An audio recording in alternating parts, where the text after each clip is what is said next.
ঘটনা ঘটে। আমি সেদিন ঝাড়গ্রামে ছিলাম, কিন্তু আমার কাছে যখনই কলকাতা পুলিশ কমিশনার খবরটা দেয়, আমি সঙ্গে সঙ্গে তাকে বলি যে এটা খুব নক্কারজনক ঘটনা এবং খুবই বেদনাদায়ক ঘটনা। যেই জড়িত থাক তাকে ইমিডিয়েট শাস্তি দিতে হবে এবং আমরা চাই এই কেসটা ফাস্ট ট্র্যাক কোর্টে হোক।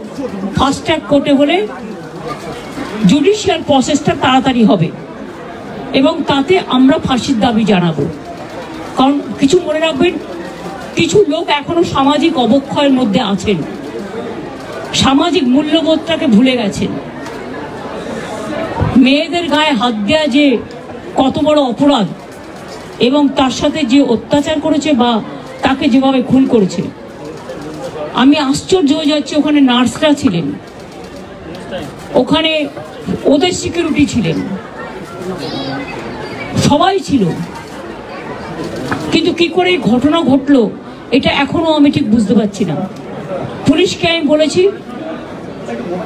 বাবা মাও যেটা আমাকে বলেছেন যে ওদের ভেতরেই কেউ আছে।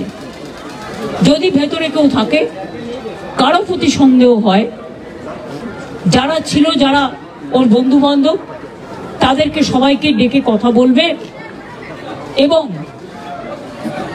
যিনি ফোন করেছিলেন প্রথম বাড়িতে তাকেও ডেকে কথা বলবে। আজকে প্রিন্সিপাল নিজে রেজিগনেশন করে দিয়েছিলেন, বলছিলেন যে আমার বাড়িতেও তো বাচ্চারা আছে, যেভাবে আমাকে গালিগালাজ করা হচ্ছে। তা আমরা তাকে বুঝিয়ে বলেছি, ঠিক আছে আপনাকে ওখানে কাজ করতে হবে না, আমরা ওনাকে সরিয়েছি অন্য জায়গায়। আমরা ওখানে MSVP-কেও সরিয়ে দিয়েছি ডিউ টু নেগলিজেন্স। আমরা হাসপাতাল থেকে হেড অফ দ্য ডিপার্টমেন্ট, যে চেস ডিপার্টমেন্ট, তাকেও সরিয়ে দিয়েছি এবং পুলিশ পোস্টে যে ACP ছিলেন তাকেও সরিয়ে দিয়েছি। সবাইকেই সরানো হয়েছে এবং ডগ স্কোয়াড থেকে শুরু করে, ভিডিও থেকে শুরু করে, ফরেন্সিক ডিপার্টমেন্ট থেকে শুরু করে সবাইকেই ইনভলভ করা হয়েছে যাতে খুনি গ্রেপ্তার হয় এবং দোষীরা শাস্তি পায়। এবং আমি চাই পুলিশ যত তাড়াতাড়ি সম্ভব দোষীদের গ্রেপ্তার করবে। আর রবিবার পর্যন্ত যদি তারা কুল কিনারা করতে না পারেন, কারণ ভেতরেও তো অনেকে আছে, তাহলে এই কেসটা আমরা আমাদের হাতে রাখবো না, আমরা CBI-কে দিয়ে দেবো। তার কারণ হচ্ছে আমার এতে কোনো পাওয়ার লেনা দেনা কিছু নেই, আমি প্রথম দিন থেকেই বলছি। কিন্তু ওদের সাকসেস রেট খুব কম। তাপসী মালিককে যখন খুন করে হত্যা করা হয়, ধর্ষণ করে, আজ পর্যন্ত বিচার হয়নি। সিঙ্গুরে এটা হয়েছিল, নন্দীগ্রামে যখন 14 জন গুলিতে মারা যায় বা 10 জন হারিয়ে যায়, আজও তারা ফিরে আসেনি। এই কেসগুলো সব CBI-এর হাতে ছিল, রিজার্ভের কেসও ছিল, একটা কেসেরও বিচার হয়নি। এমনকি রবীন্দ্রনাথ ঠাকুরের নোবেল প্রাইজ চুরি হয়েছিল, সেই কেসটাও ছিল, মানুষ কোনো বিচার পায়নি। কিন্তু তবু মানুষের স্যাটিসফ্যাকশনের জন্য যদি কেউ ভাবতে পারে যে পুলিশ ঠিক মতো করতে পারছে না, যদিও Calcutta police is the best police in the world, তাদের তদন্তের যে সিস্টেমটা এবং সবচেয়ে ভালো অফিসারকে লাগানো হয়েছে সমস্ত কিছু দিয়ে। আমরা রোববার পর্যন্ত সবাইকে ডাকবো, আমাদের পুলিশ ডাকবে, এটা বিনীত বলবে, আমি বিনীতকে বলতে আহ্বান জানাচ্ছি।